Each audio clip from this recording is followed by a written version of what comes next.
Ela dedicou 25 anos. Abriu mão de sonhos, de carreira, de si mesma. E no dia em que mais precisava, a família do marido apontou o dedo e riu. Mas Augusto sabia de tudo. O advogado leu o testamento inteiro sem pronunciar o nome de Luísa uma única vez. Nem no início, nem no meio, nem no fim. 52 anos, 25 deles entregues a um homem, a uma família, a uma vida que ela construiu tijolo por tijolo com as próprias mãos. E o documento que deveria reconhecer tudo isso passou por ela como se ela fosse móvel da sala. Como se ela fosse o vaso no canto, a cortina na janela. Renata foi a primeira a perceber. E quando percebeu, não disse nada. Apenas virou o rosto para Fábio com um sorriso pequeníssimo, quase imperceptível.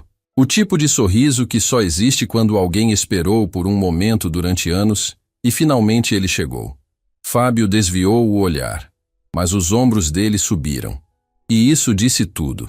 A leitura tinha começado às 10 da manhã no escritório do Dr. Marcos Vidal, no 12º andar de um edifício no centro da cidade.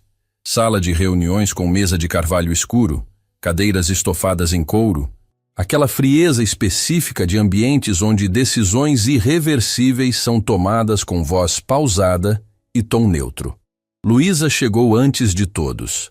Vestido preto simples, o único par de brincos que Augusto tinha lhe dado no primeiro aniversário de casamento, pequenos, de ouro branco, discretos. Ela não os usava para impressionar. Usava porque era o único objeto no mundo que, naquela manhã, ainda a fazia sentir que ele estava perto. Helena chegou em seguida, apoiada no braço de Renata. A sogra de Luísa tinha 78 anos e carregava a idade com a postura de quem nunca precisou pedir desculpas por nada. Olhou para Luísa ao entrar. Não cumprimentou. Escolheu a cadeira do outro lado da mesa com a deliberação de quem demarca território. Renata sentou ao lado da mãe. Fábio ficou em pé por um momento, olhando para o assento ao lado de Luísa, como se sentar ali fosse uma concessão que ele não estava disposto a fazer. Escolheu o outro lado. Luísa observou tudo isso sem mover um músculo do rosto. Ela tinha aprendido, ao longo de 25 anos, que a família Menezes se comunicava principalmente pelo que não dizia, pelo lugar onde sentava, pela cadeira que deixava vazia, pela xícara que não oferecia. Marcos Vidal entrou com uma pasta grossa e rosto profissional. Cumprimentou a todos com igual distância. Sentou, abriu a pasta e começou a ler. O testamento de Augusto Henrique Menezes distribuía bens com uma precisão cirúrgica. A sede da Holding Menezes Participações e suas 3 subsidiárias iam para Renata e Fábio em partes iguais. O apartamento de cobertura no bairro nobre da cidade, avaliado em quase 4 milhões, ficava com Helena.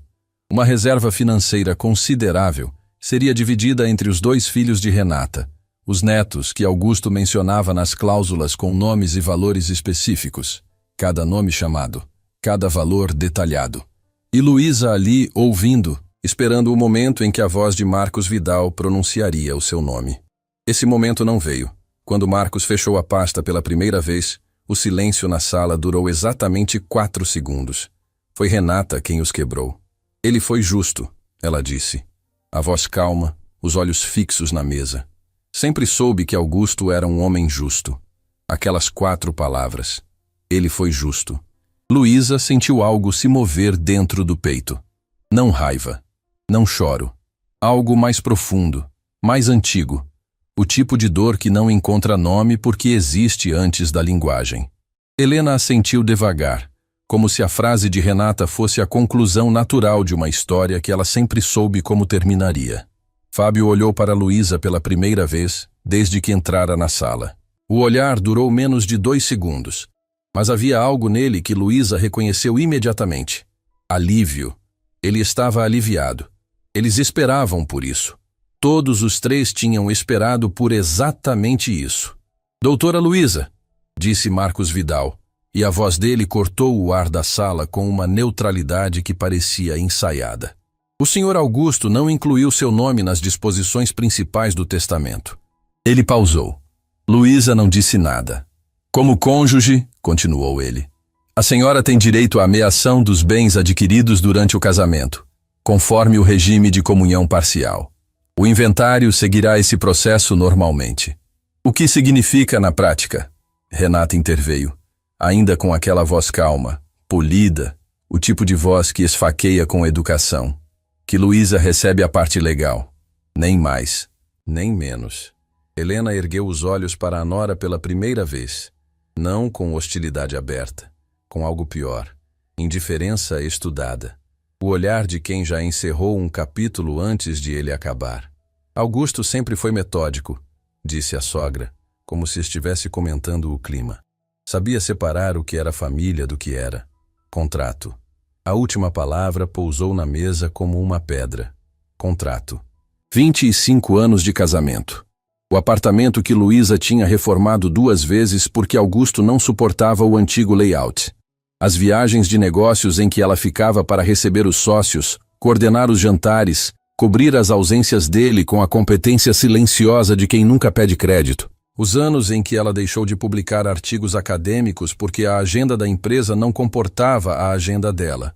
Os finais de semana em que ela ouvia Helena reclamar da comida, da decoração, do tempero do frango e respondia com paciência enquanto Augusto observava da poltrona sem interferir. Contrato. Luísa colocou o documento que segurava sobre a mesa, devagar, com cuidado, como se o papel fosse frágil e não os seus nervos. Se levantou. Obrigada, Dr. Marcos, disse ela. A voz não tremeu. Isso custou mais do que qualquer pessoa naquela sala poderia imaginar. Entrarei em contato sobre os próximos passos do inventário. Virou-se para sair. Luísa, chamou Renata. O tom tinha mudado. Um fio de curiosidade afiada. Você não vai dizer nada? Ela parou. Não virou. Ficou de costas para a sala inteira, olhando para a porta. Não, respondeu ela. 25 anos e você não tem nada a dizer? Luísa virou o rosto o suficiente para que Renata a visse de perfil. Tenho muita coisa a dizer, Renata. Uma pausa. Mas não para você. E saiu. O corredor do 12º andar estava vazio. Luísa caminhou até o elevador. Pressionou o botão. Entrou quando as portas abriram e esperou elas fecharem para finalmente deixar que os ombros caíssem. Não chorou. Não ainda. Ficou olhando para o próprio reflexo na porta metálica do elevador. Mulher de preto, brincos de ouro branco. Expressão de alguém que acaba de entender que o chão era mais fino do que parecia. Quando saiu no térreo e o sol bateu no rosto dela, o primeiro pensamento não foi sobre dinheiro. Não foi sobre apartamento, nem sobre holding, nem sobre meação. Foi sobre uma conversa que Augusto tinha tido com ela 3 meses antes de morrer. Eles estavam na varanda do sítio que ele adorava, no interior. Era tarde, depois do jantar, o tipo de silêncio que só existe longe da cidade. Ele tinha ficado um tempo olhando para o horizonte antes de falar, e quando falou, a voz tinha aquela textura específica das coisas importantes ditas sem urgência. Luísa, se algum dia você ficar sozinha e alguém tentar te convencer de que você não tem nada, ele tinha pausado. Não acredite antes de ler tudo. Tudo, você entende? Até o que parecer sem importância. Ela tinha achado estranha a frase na época. Perguntou o que ele queria dizer. Ele desviou. Falou de outra coisa. E o assunto morreu ali como morriam muitos assuntos entre eles. Sem conclusão, sem pressa. Agora, parada na calçada em frente ao edifício, com o sol de manhã batendo no asfalto e o barulho da cidade voltando aos poucos, aquela frase voltou inteira. Até o que parecer sem importância. Ela abriu a bolsa. Tirou o documento que tinha recebido antes da reunião.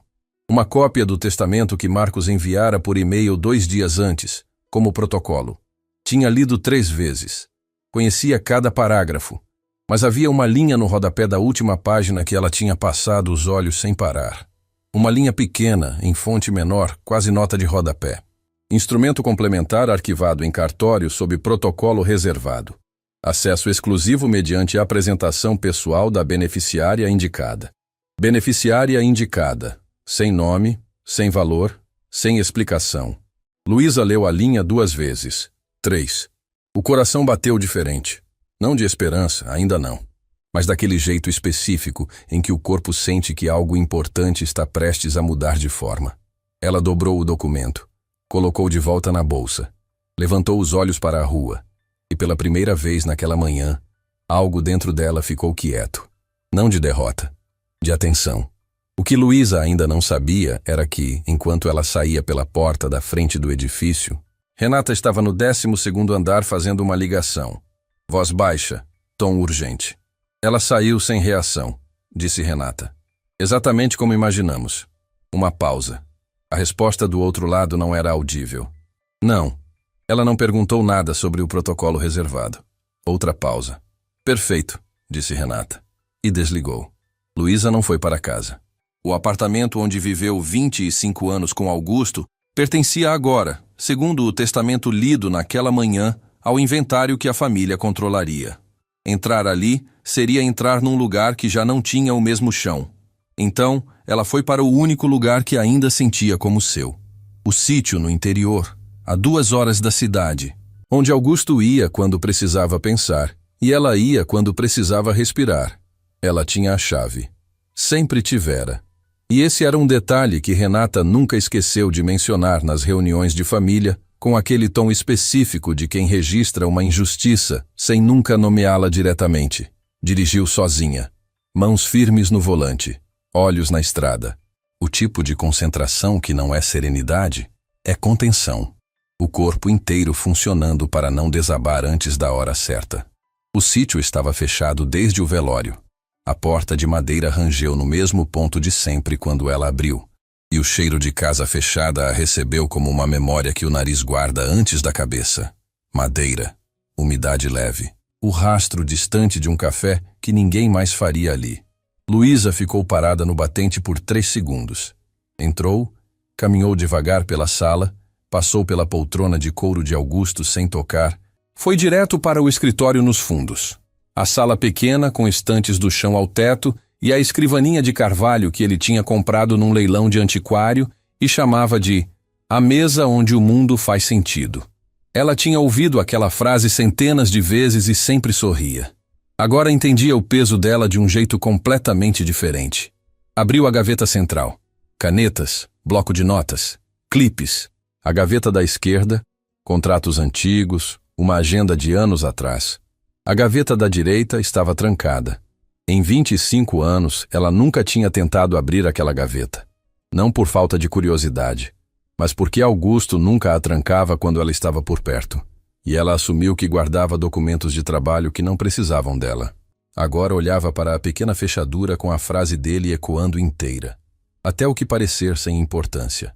Tirou o chaveiro da bolsa. Havia uma chave menor, num argolão separado, que ela nunca tinha identificado. Colocou na fechadura. Girou.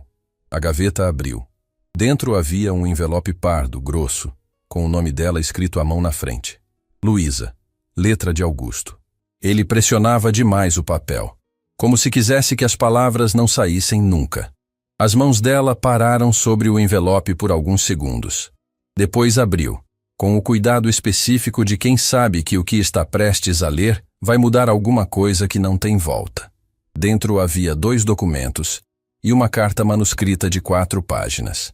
Ela pegou a carta. Luísa, se você está lendo isso, é porque foi forte o suficiente para procurar. Eu sabia que você procuraria. Ela teve que parar na 2ª linha. Não porque não conseguia continuar, mas porque a letra dele na página era mais dele do que qualquer coisa que havia sobrado. Mais do que o casaco pendurado no corredor. Mais do que os óculos na mesinha de cabeceira. A letra era ele pensando, ele escolhendo cada palavra com o cuidado que raramente usava em voz alta. Continuou. Durante os últimos 2 anos, minha família fez pressão crescente para que eu alterasse as disposições do meu patrimônio em favor deles. Você sabe disso, mesmo que eu nunca tenha dito abertamente.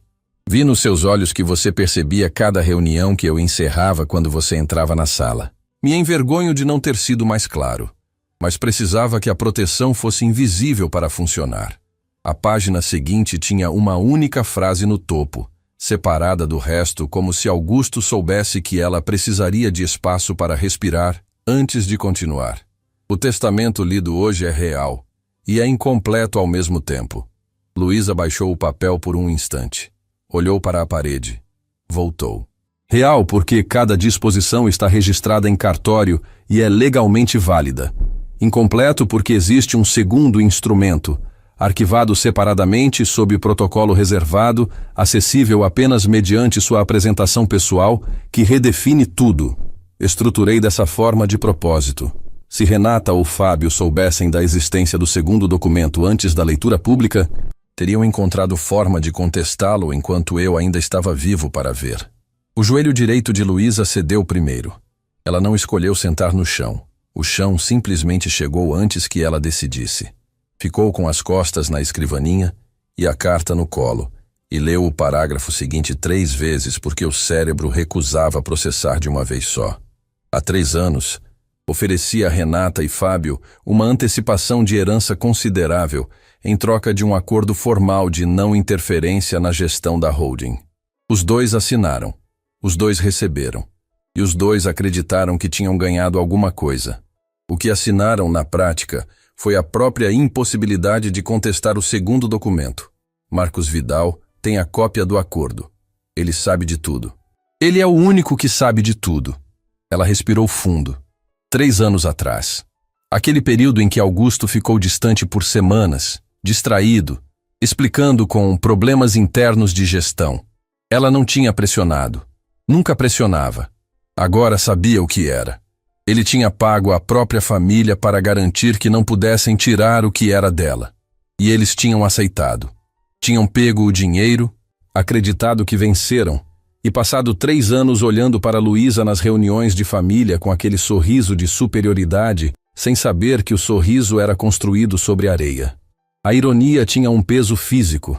A carta continuava com a letra mais apertada nas últimas 2 páginas. Como se ele tivesse escrito com pressa ou com emoção contida, os 2 às vezes indistinguíveis.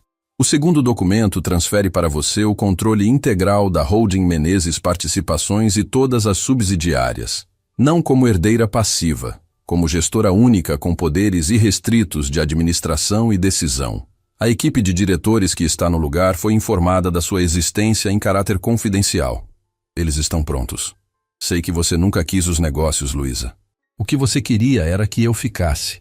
E eu fico contigo da única forma que ainda posso, deixando tudo organizado para que você escolha o que fazer. Administrar, delegar, vender, se for o que te der paz.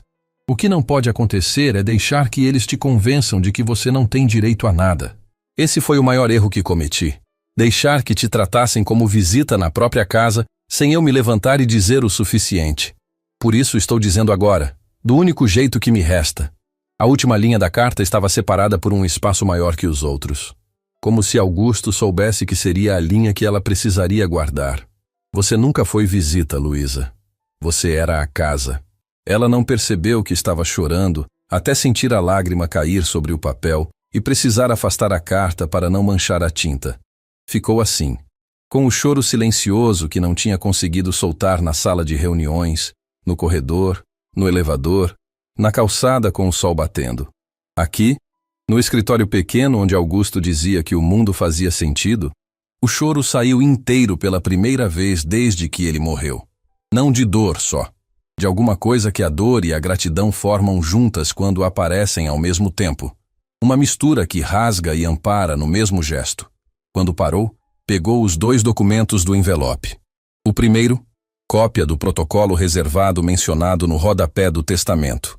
Número de registro, data de arquivamento, instrução em negrito, apresentação pessoal obrigatória, identidade verificada por biometria. O segundo, uma folha com timbre do escritório de Marcos Vidal, assinada por Augusto 18 meses atrás. Uma instrução direta ao advogado, em 3 linhas curtas. O instrumento complementar deve ser apresentado somente após a leitura pública do testamento principal. A beneficiária deve ter a oportunidade de sair da sala antes da revelação para que a decisão de prosseguir seja inteiramente dela. Luísa releu aquela instrução 2 vezes. Augusto sabia que ela sairia. Tinha planejado com isso. A saída dela, a voz firme, os ombros eretos, a recusa em dar a Renata o espetáculo que ela esperava, tinha sido, sem que Luísa soubesse, exatamente o movimento que ele precisava que ela fizesse. Ele a conhecia melhor do que ela conhecia a si mesma. E essa percepção, naquele momento, doía e aquecia ao mesmo tempo. Ela ligou para Marcos Vidal quando o sol começava a cair e o céu ficava daquela cor que Augusto chamava de a hora em que o dia pede desculpa. O advogado atendeu no segundo toque. Doutora Luísa. A voz dele tinha algo que ela não tinha notado de manhã na sala de reuniões. Não era frieza profissional. Era contenção. O tom de quem carrega um segredo pesado há tempo demais e finalmente vê a pessoa certa aparecer do outro lado da linha. Eu encontrei o envelope, disse ela. Uma pausa de 2 segundos. Quando a senhora quiser marcar, disse Marcos, eu abro a agenda inteira. Amanhã, às 9, estarei aqui. Outra pausa menor. Doutora Luísa, venha sozinha. É importante. Ela desligou. Ficou olhando para o telefone na mão. Venha sozinha. Por que ele precisaria dizer isso, a menos que soubesse que alguém poderia tentar impedir que ela chegasse? A resposta veio 3 minutos depois, quando o celular vibrou com uma mensagem de número desconhecido. Sem apresentação. Sem assinatura. 4 palavras apenas. Não vá amanhã. Assine. E em anexo, um documento de 2 páginas, já preenchido com o nome dela, propondo a renúncia voluntária de qualquer direito sobre a Holding Menezes. Participações em troca de uma compensação financeira que parecia generosa, até que ela viu o valor real da empresa na última linha do balanço que Augusto deixara no envelope. O que ofereciam era menos de 3% do que a holding valia. Luísa colocou o celular na mesa da escrivaninha. Olhou para o documento por um longo momento. Depois pegou os papéis de Augusto, colocou de volta no envelope e guardou dentro da bolsa com o cuidado de quem guarda a única prova que existe de uma vida inteira. Quem tinha mandado aquela mensagem sabia do protocolo reservado. E isso significava que alguém dentro do escritório de Marcos Vidal estava trabalhando contra ela. Luísa não dormiu. Ficou no sítio, deitada na cama do quarto de hóspedes porque não conseguiu entrar no quarto principal, olhando para o teto com um envelope de Augusto sobre o peito como se fosse um escudo. A mensagem anônima ficou aberta no celular até a madrugada. 4 palavras e um documento que alguém tinha preparado antes mesmo da leitura do testamento. Antes. Isso significava que o plano não tinha começado naquela manhã no escritório de Marcos Vidal. Tinha começado muito antes. E ela tinha vivido dentro dele sem saber. Quando o céu começou a clarear lá fora, ela se levantou, lavou o rosto e olhou para o próprio reflexo no espelho do banheiro por um tempo longo. A mulher que olhava de volta parecia a mesma de sempre, e ao mesmo tempo completamente diferente. Como se a noite anterior tivesse revelado uma camada que existia há anos, mas que a luz comum do dia não mostrava. Ela saiu do sítio às 7 da manhã. Tinha 2 horas antes do encontro com Marcos Vidal. Não chegou a usá-las. O telefone tocou quando ela ainda estava na estrada, a 40 minutos da cidade. Número de Marcos Vidal. Ela atendeu pelo viva-voz sem tirar os olhos da pista. Doutora Luísa. A voz do advogado estava diferente. Não a contenção de ontem à tarde. Algo mais tenso, mais estreito. Preciso que a senhora saiba de uma coisa antes de chegar aqui. Pode falar. Houve uma solicitação de medida judicial esta manhã. Entrou às 6h40 no plantão do cartório. Uma pausa breve. Renata e Fábio estão pedindo o bloqueio preventivo do protocolo reservado sob a alegação de que o documento foi gerado em período em que o Sr. Augusto não tinha plena capacidade de discernimento para atos civis. Luísa levou 3 segundos para entender o que estava ouvindo. Eles estão dizendo que Augusto não estava em condições de assinar. Isso. Marcos escolheu as palavras com cuidado. A alegação é que nos últimos 18 meses de vida, ele estaria sob influência de terceiros nas decisões patrimoniais. Terceiros. A palavra pousou no ar da cabine do carro como fumaça. Ela era a terceira. Era ela que eles estavam chamando de influência. Luísa parou o carro no acostamento. Não porque precisava, mas porque as mãos tinham ficado firmes demais no volante. E ela sabia que firme demais era o começo de perder o controle. Doutor Marcos, disse ela. E a voz saiu estável, o que a surpreendeu. Quando foi arquivado o instrumento complementar?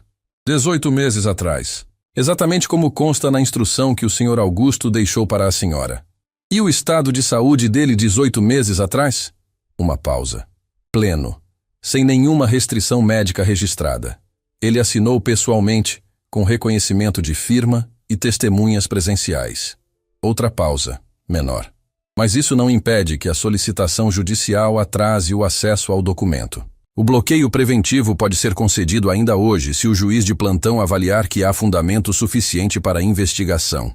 Quanto tempo de atraso? Semanas. Possivelmente meses, dependendo do desdobramento. Luísa olhou para a estrada à frente. Vazia. Reta. O tipo de visão que não ajuda quando o que você precisa é de uma saída lateral. E a reunião das 9? Cancelada pela parte deles. O advogado de Renata me ligou às 7h15, informando que qualquer apresentação do protocolo reservado neste momento seria contestada judicialmente como ato de má-fé durante processo em curso. O advogado de Renata, repetiu Luísa devagar. Ela já tinha um advogado próprio contratado. Contratado há 2 semanas, disse Marcos, antes do falecimento do Sr. Augusto. O silêncio que se seguiu tinha textura própria. 2 semanas antes, quando Augusto ainda estava vivo, quando ele ainda respirava no quarto do hospital, e a irmã dele já estava do outro lado contratando representação legal para o que viria depois. Luísa voltou para a estrada. Dirigiu os 40 minutos restantes sem falar.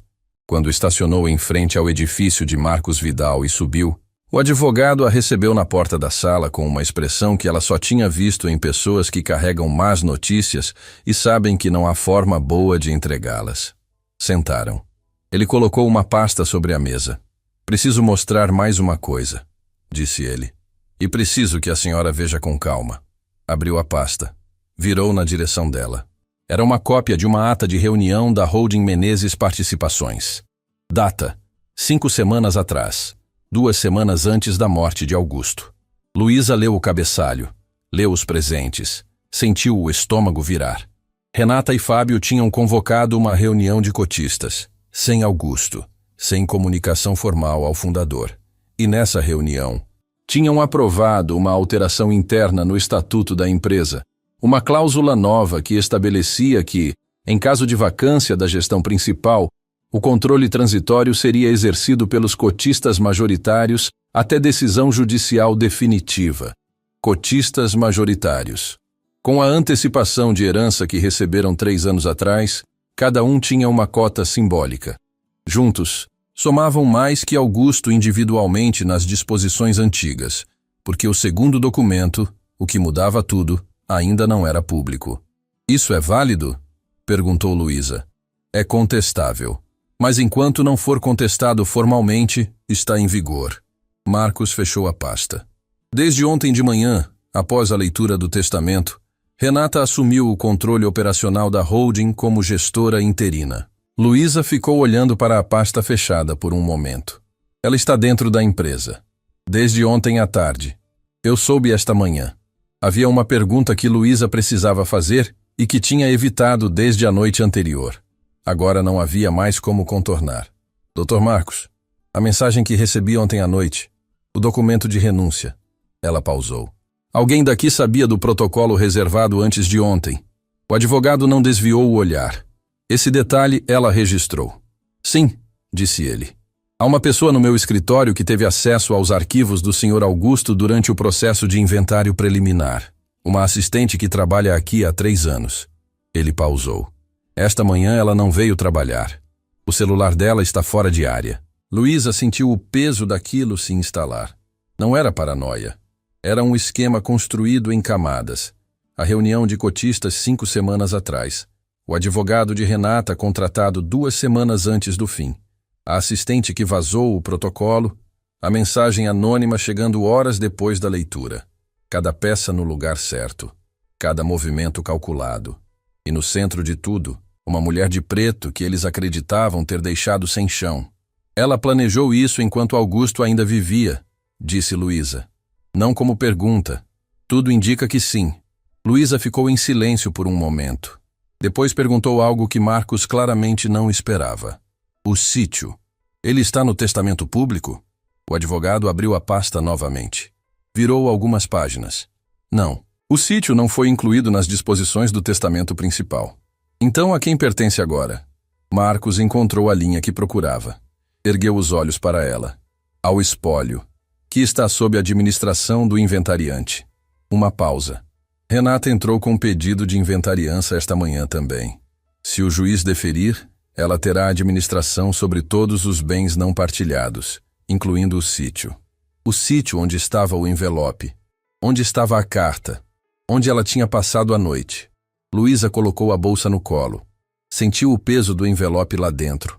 Ela tinha saído com ele, por instinto ou por algo que Augusto tinha plantado nela ao longo de anos de convivência com a família dele. A percepção silenciosa de que documentos importantes precisam estar com você, não em lugares que outros podem alcançar primeiro. Se ela assumir a inventariança, disse Luísa devagar, ela vai ao sítio. Provavelmente sim. E se encontrar alguma coisa lá que não deveria encontrar? Marcos a olhou por um segundo mais longo que o necessário para uma resposta profissional. Então é melhor que não haja nada lá para encontrar, disse ele. Luísa saiu do escritório às 10h30 com 3 certezas e nenhuma solução imediata. A primeira, Renata estava dentro da empresa, e cada hora que passava, ela consolidava a posição. A segunda, o protocolo reservado estava bloqueado judicialmente, e podia ficar assim por meses. A terceira, o envelope com a carta de Augusto, a única prova física do que ele pretendia para ela, estava dentro da bolsa que ela carregava. E se Renata soubesse da existência dele, mandaria alguém buscá-lo. Ela parou no meio da calçada. Havia uma quarta certeza que estava se formando devagar, como uma imagem que o olho demora a reconhecer, mas que quando reconhece não consegue mais não ver. Alguém tinha avisado Renata sobre o protocolo reservado. Alguém dentro do escritório de Marcos. Mas para que Renata soubesse exatamente o valor real da holding, o valor que tornava a oferta da mensagem anônima ridícula, ela precisava de acesso aos balanços internos. Balanços que não eram públicos. O que significava que havia alguém dentro da própria empresa de Augusto passando informação para Renata.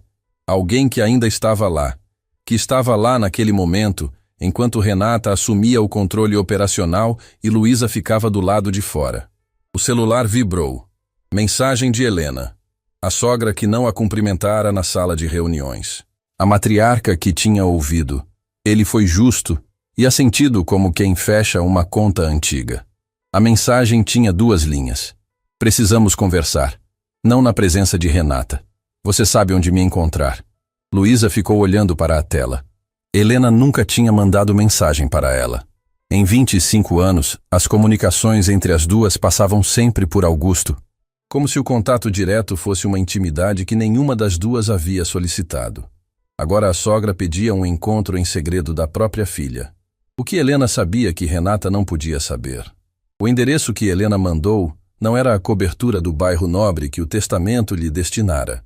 Era um apartamento menor, num bairro residencial tranquilo, que Luísa nunca tinha visitado. Quando chegou e tocou a campainha, a porta foi aberta por uma mulher que ela reconheceu, mas que parecia ter envelhecido 10 anos desde o dia anterior. Helena estava sem o paletó escuro do testamento, sem a postura arquitetada de matriarca, sem o distanciamento estudado que usava como armadura em todos os ambientes onde Luísa estivesse presente. Estava com uma blusa simples, cabelos soltos e os olhos de quem não dormiu por razões completamente diferentes das de Luísa. Entre, disse Helena, sem abraço, sem sorriso, mas sem a frieza de sempre também. Apenas uma mulher de 78 anos abrindo uma porta para outra mulher que ela passou décadas mantendo do lado de fora. Luísa entrou. O apartamento era pequeno e arrumado, com móveis que Luísa não reconhecia. Nada do inventário da família, nada que Augusto tivesse mencionado. Uma vida paralela e discreta que Helena mantinha longe de todos. Havia uma estante com fotografias que Luísa não pôde evitar de observar ao passar. Augusto criança, Augusto adolescente, Renata e Fábio em datas comemorativas. E numa prateleira menor, quase escondida, uma foto de um jantar de família onde Luísa aparecia ao fundo, desfocada, como se tivesse sido incluída por acidente. Ela olhou para aquela foto por menos de 2 segundos, mas o suficiente. Sentaram na sala. Helena colocou 2 xícaras de chá sobre a mesa, sem perguntar se Luísa queria. Gesto automático de anfitriã que existe antes da hostilidade e sobrevive a ela. Você sabe que Renata contratou o advogado antes de Augusto morrer, disse Helena. Não como pergunta. Fiquei sabendo esta manhã. Eu soube há 3 semanas. A voz da sogra era plana, mas havia algo embaixo dela que Luísa precisou de um momento para identificar. Vergonha. Ela me contou como se fosse precaução normal, como se qualquer família responsável fizesse isso quando alguém está internado. Eu acreditei porque queria acreditar. Luísa não disse nada. Segurou a xícara. Esperou. O que eu não sabia, continuou Helena, é que 3 dias antes de Augusto morrer, Renata entrou no quarto do hospital com um documento. Disse a ele que era uma atualização cadastral da holding. Burocracia interna. A voz da sogra falhou por 1 segundo. Apenas 1. Augusto estava medicado. Estava exausto. Assinou sem ler. O silêncio que se seguiu teve um peso específico. O que estava no documento? Perguntou Luísa. Helena colocou a xícara sobre a mesa com cuidado excessivo. O gesto de quem precisa fazer alguma coisa com as mãos para continuar falando. Uma autorização de transferência de gestão, com data em aberto. Pausa. Renata preencheu a data depois que ele morreu. Luísa ficou completamente imóvel. A xícara ainda estava na mão, o chá esfriando, e ela ficou assim por um tempo que não soube medir, processando o que a sogra acabara de dizer com a mesma lentidão de quem recebe uma notícia grande demais para caber de uma vez. Renata não tinha apenas aproveitado a morte do irmão. Ela tinha preparado o terreno enquanto ele ainda respirava. Tinha entrado num quarto de hospital com um documento e uma caneta. Tinha esperado o momento em que ele estava menos capaz de questionar. E tinha obtido uma assinatura que usaria depois como fundação legal para tomar o que não era dela. Luísa pensou na noite anterior no sítio, na carta de Augusto. Na linha onde ele escrevia que precisava que a proteção fosse invisível para funcionar, que se Renata soubesse do segundo documento antes da leitura pública, teria encontrado forma de contestá-lo enquanto ele ainda estava vivo. Ele sabia. Sabia o que a irmã era capaz de fazer. Planejou ao redor disso com a precisão de um homem que conhecia bem demais os movimentos de quem estava do outro lado. E mesmo assim, no quarto do hospital, exausto e medicado, não tinha conseguido se proteger de uma assinatura. "Você viu isso acontecer?" perguntou Luísa. A voz saiu mais baixa do que pretendia. Não estava no quarto. Helena desviou o olhar pela primeira vez desde que sentaram. Mas a enfermeira estava. Ela me procurou 2 dias depois, incomodada com o que tinha visto. Disse que Renata pediu para todos saírem, mas que ela ficou do lado de fora e observou pelo vidro. Ela viu a assinatura. Viu Augusto segurar a caneta com dificuldade. Viu Renata guiar a mão dele. Helena pausou. E viu Renata sair com o documento dobrado dentro da bolsa antes que qualquer outro familiar chegasse. Luísa sentiu o chão se reorganizar debaixo dos pés. Não afundar.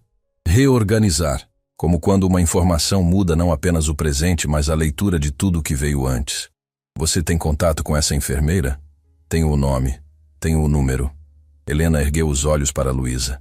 "E tenho uma foto do documento que Renata levou ao hospital.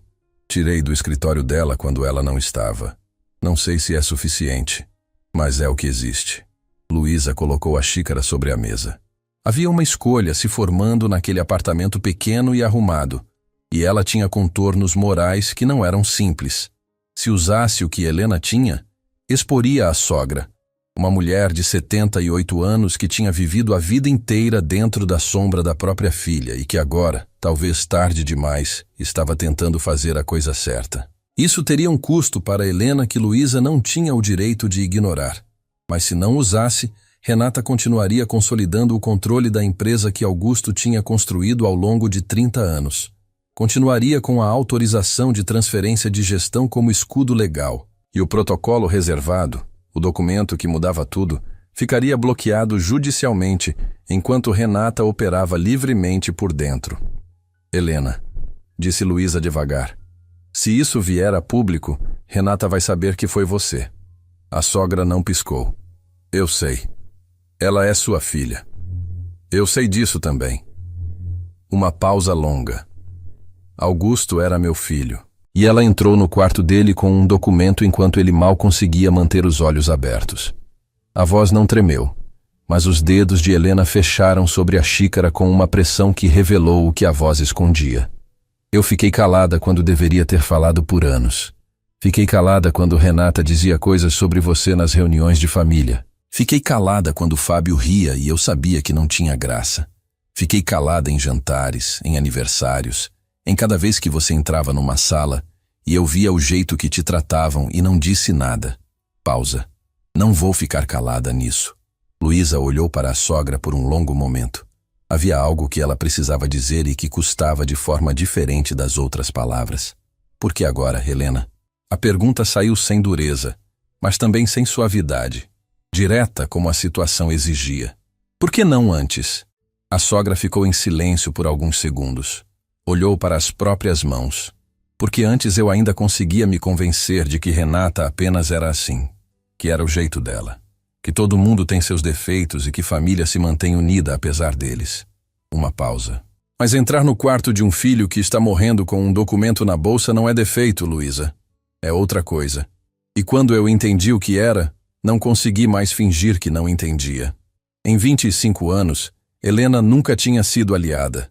Tinha sido fria, distante, o tipo de presença que não agride, mas também não acolhe. Agora estava sentada num apartamento que ninguém conhecia, com uma foto tirada às escondidas e um nome de enfermeira anotado num papel, dizendo a verdade com a voz de quem sabe que verdade tem preço e decidiu pagar. Pessoas não mudam de forma simples. Luísa sabia disso, mas às vezes chegam a um ponto onde o que fizeram pesa mais do que o que poderiam perder. E esse ponto, quando chega de verdade, tem uma textura diferente da culpa comum. É mais quieto, mais firme, mais irreversível. Vou precisar que você repita isso ao Dr. Marcos Vidal, disse Luísa, quando você quiser, e que esteja disposta a assinar uma declaração formal se necessário. Helena assentiu uma vez, sem hesitação.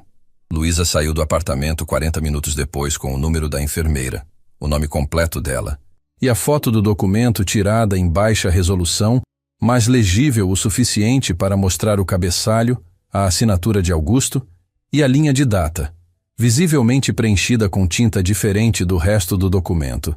Tinta diferente, pressão diferente, data adicionada depois.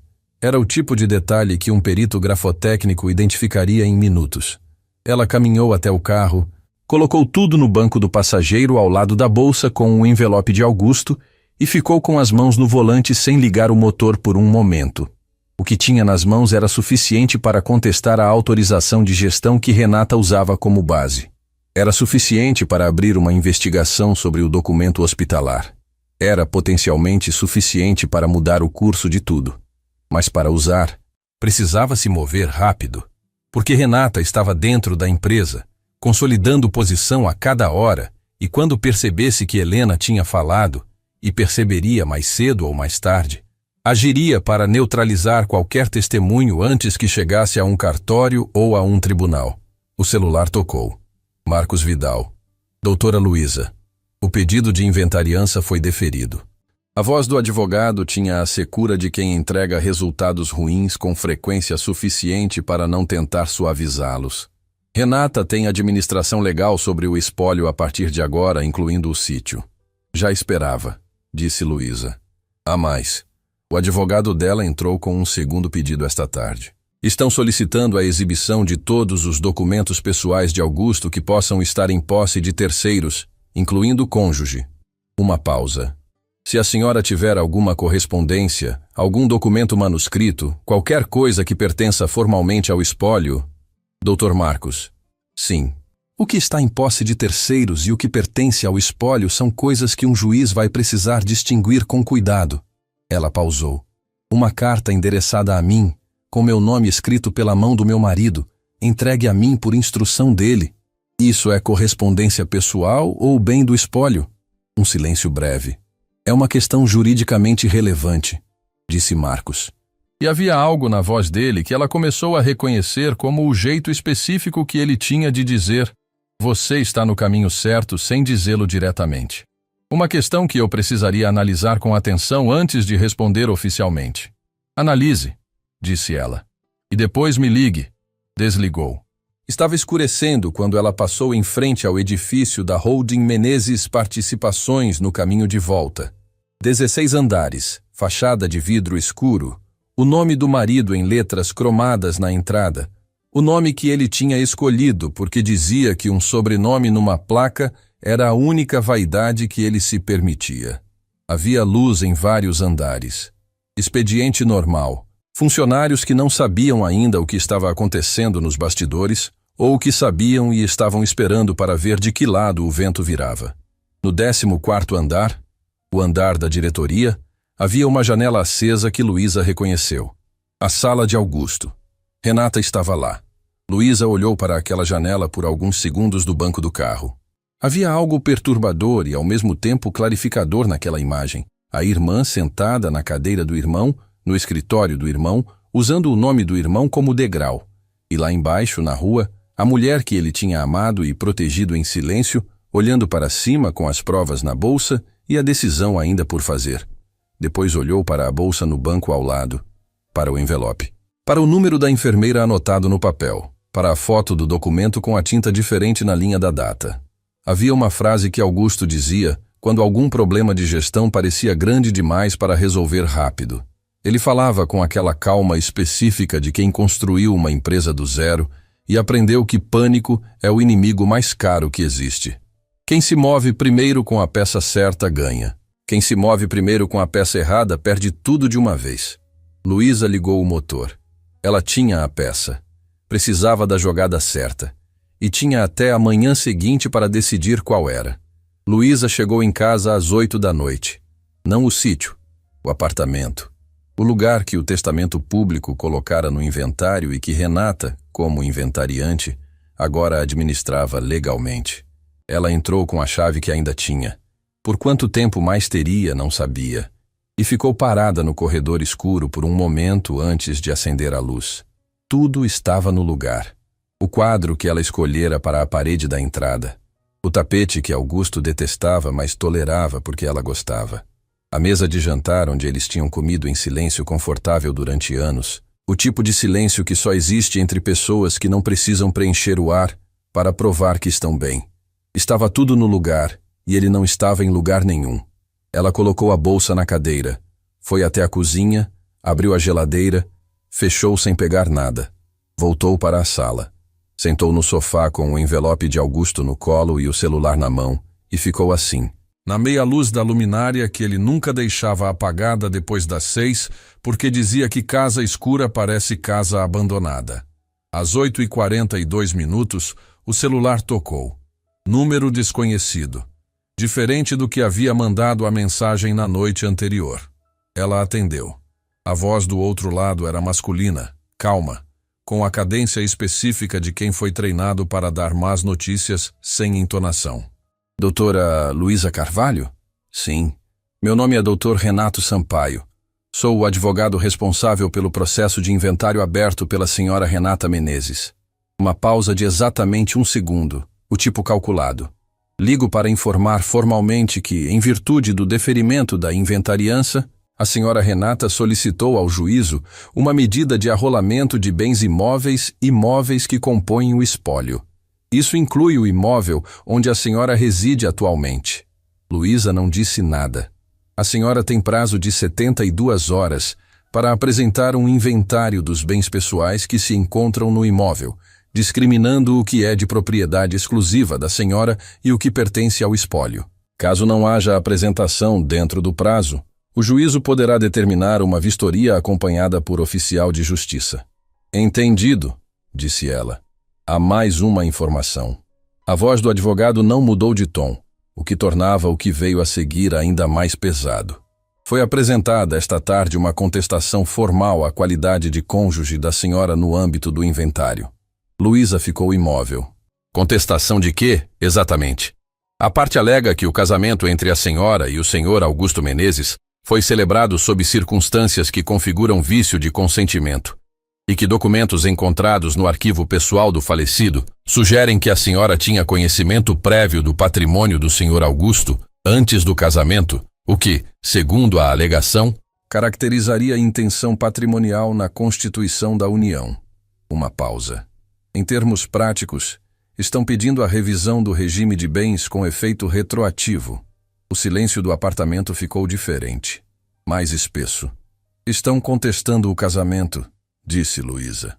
A voz saiu completamente plana, o que custou mais do que qualquer coisa que havia custado naqueles 2 dias. A validade do regime de bens, sim, o que suspenderia os direitos de meação da senhora até decisão judicial final. Obrigada pela informação, disse ela. Desligou. Ficou com o telefone na mão por um tempo. Depois colocou sobre a almofada do sofá, com cuidado, como se o aparelho fosse frágil. Levantou. Foi até a janela. Olhou para a rua lá embaixo. O movimento normal de uma noite comum. Pessoas que não sabiam o que estava acontecendo no 11º andar daquele edifício.